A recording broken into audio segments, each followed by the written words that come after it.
अलहाज सादात हुसैन उस्ताद साहब अब हमारे बीच में नहीं रहे। इन्नल्लाहु व इन्ना इलैहि राजिऊन।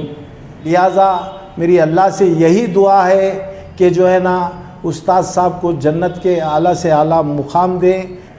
मिल्लत का एक अजीम सरमाया अलहाज सादात हुसैन उस्ताद साहब अब हमारे बीच में नहीं रहे। इन्नल्लाहु व इन्ना इलैहि राजिऊन। हर शख्स का इस दुनिया में आना इस बात की दलील है कि इस दुनिया से हमें जाना है, मगर सादात हुसैन उस्ताद साहब के ज़िंदगी में जो खिदमात उन्होंने जो किए हैं वो शहर गुलबर्गा के अवाम के दिलों और जहनों पर नुखुश कर गए हैं, और वो नुखुश आपके खिदमात के गुलबर्गा कभी नहीं भूल पाएगा।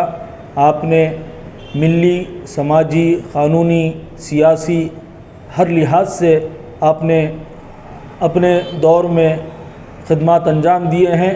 बल्कि सादात हुसैन उस्ताद साहब अपने साथ एक ज़माना लेकर चले गए जिसका बहुत बड़ा नुकसान शहर गुलबर्गा ही नहीं बल्कि पूरे हैदराबाद कर्नाटका को हुआ है। आपकी शख्सियत कोई तारुफ़ की मोहताज नहीं है। आप एक बेबाकाना शख्सियत की हामिल थे और हमेशा शहर गुलबर्गा के लिए एक बैकबोन थे। जब कभी भी मिल्लत पर कोई ख़तरा मंडराता या फिर इंसानियत पर कोई ख़तरा मंडराता तो सादात हुसैन उस्ताद साहब पेश आकर क़ानूनी तौर पर रहनुमाई करते थे और नौजवानों की बड़ी हिम्मत दिलवाते थे। तो मैं ज़रूर ये कहूँगा कि सादात हुसैन उस्ताद मिल्लत का एक बहुत बड़ा अजीम सरमाया जो आज हमारे बीच में नहीं रहा। इसी की वजह यह है कि ना सिर्फ मिल्लत के लिए बल्कि पूरी इंसानियत के लिए आपने हर लिहाज से खिदमत अंजाम दी है।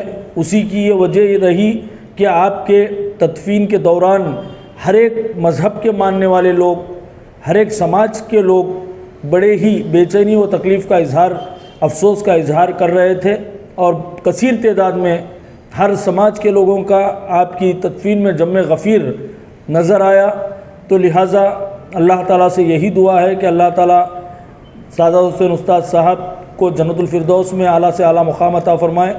आपके तमाम तर खिदमात को अल्लाह ताला अपनी बारगाह में कबूल व मंजूर फ़रमाए, और उनके मुतालिकीन, उनके फ़र्जंदान को और शहर गुलबर्गा को सब्र जमील अता फ़रमाए, और अल्लाह ताला जल्द से जल्द सादात हुसैन उस्ताद साहब का नियमुल बदल शहर गुलबर्गा को अता फ़रमाए।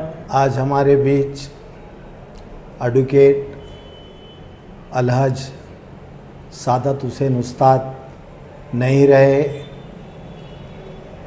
गुलबर्गा ही नहीं बल्कि मैं समझता हूँ हैदराबाद कर्नाटक में उनकी कमी महसूस हो रही है। आज उनके तदफीन के दौरान मैं समझता हूँ हर कौम के लोग शरीक थे, हर कोई गम में डूबा हुआ था। हर किसी के ज़बान पे यही बात थी, हर मज़हब के, कि कहीं ना कहीं कोई ना कोई मोड़ पे उस्ताद साहब उनके लिए अपने हयात में हमेशा साथ दिए। ये हर किसी के ज़बान पे था। मैं जहाँ तक समझता हूँ, मैं अपने बारे में भी कहूँगा कि मैं 96 में जनता दल से कॉरपोरेटर रहा, वो कांग्रेस में थे, लेकिन हमेशा हमें एक नई दिशा बताते थे, हमारी हिम्मत अफजाई करते थे कि जो है ना हर अच्छे काम के लिए तारीफ़ करते थे। जो भी कानूनी बातें हैं हमें बताते थे। यहाँ तक कि उनका पेशा वकील का था, लेकिन कभी कोई भी गलत काम करने का मशवरा नहीं देते थे। हमेशा मैं समझता हूँ वो भी जो है ना सियासत से पूरी तरीके से जुड़े हुए थे।